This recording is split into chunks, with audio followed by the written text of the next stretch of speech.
drummingforlife.com.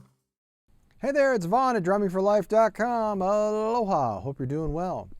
I want to share with you today a triplet fill exercise or kind of pattern for your brushes. And there are actually 5 triplet patterns that I use, and I talk about the other 4 in my brushes mastery course at jazzdrumschool.com. So I hope you'll go check that out. But this is the one I use. I use this a lot, actually. It's a very, very common one that I use. And if you haven't already subscribed to the channel, please go ahead and subscribe and swish that like button. Leave a comment. I'd love to hear from you, and I always respond to my comments. So let me show you kind of what I'm doing here. Overhead angle.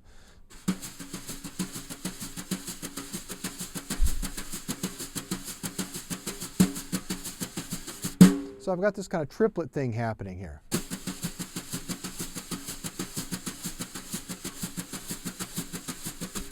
All right, and what I want you to do is think of it as the left hand is kind of the hand you want to focus on.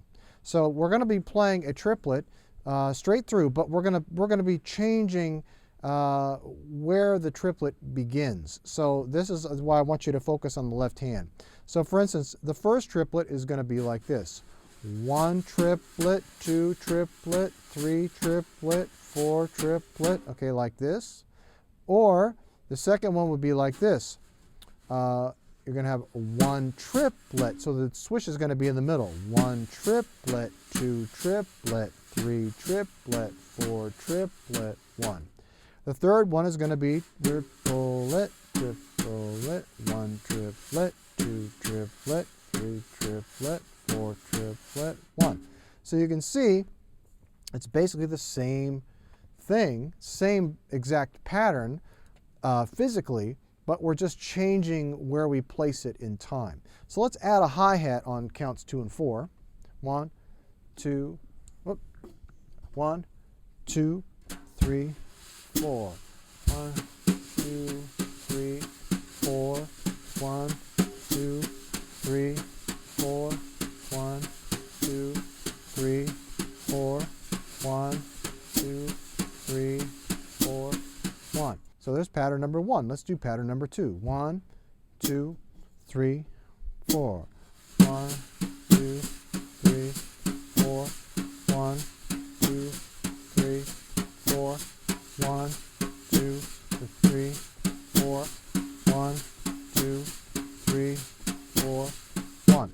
All right. Let's do pattern number 3. 1, 2, 3, 4. 1, 2, 3, 4. 1, 2, 3, 4.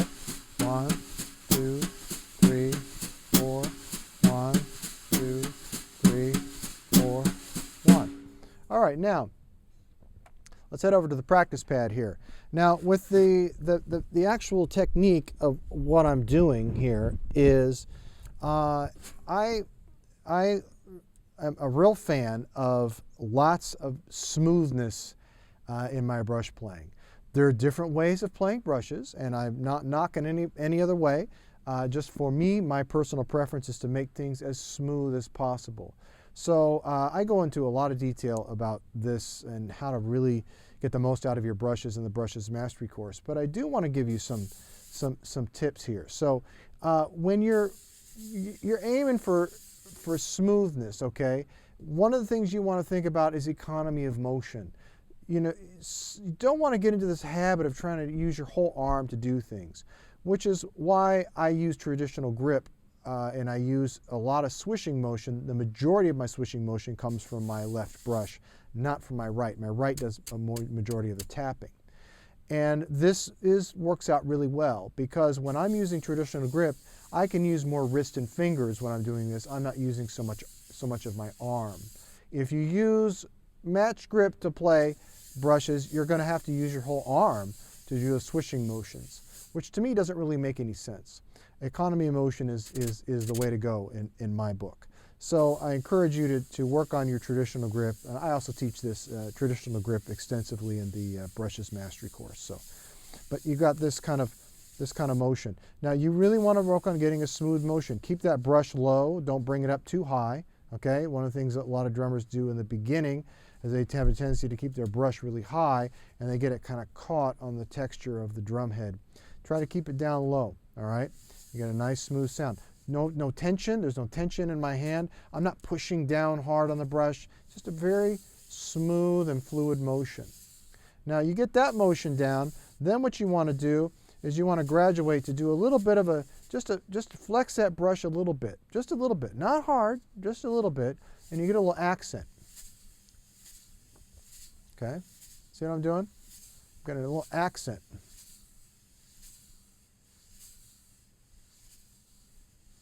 So I'm just accenting. The thing also about brushes, be consistent about your placement. Don't go all over the map, okay? If you're going to do, this particular pattern is a small circle. It's not a big circle. You could do it as a big circle. You could do it a big circle, but in this case, I usually use it as a smaller circle. So you want your accent to always be in the same spot, all right? Don't, wherever you decide that to be, I decide it's about right here, maybe about 2 o'clock if this is like a clock face. But you know, you decide where you want that, but be consistent, okay? That's very important playing brushes. So 1 and 2 and 3 and 4 and 1 and so I'm just doing the first one, the first note of the triplet here, the last notes here. 1 and 2 and 3 and 4 and 2 and 3 and 4 and all right. Or the second one, 1 and 2 and 3. So it's playing the middle. The swish is playing the middle of the triplet. So like I said, again, focus on the left hand. Where the left hand goes, that's where the time is going. So 1 and 2 and 3 and 4 and or the last one, 1 and playing the last note of the triplet. 4 and 1 and 2 and 3 and 4 and 1. All right. So kind of get the idea. Now let me just play a little for you. You can kind of get an idea of how I use it we'll just keep it in a swing jazz context. All right. 1, 2, 2, 3.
So I think you kind of see there's just a kind of a cool way you can kind of move it in and out of your playing, and it's a really nice, tasty fill that will basically fit or lock into or match whatever you're playing in your triplet-based grooves, especially with playing jazz.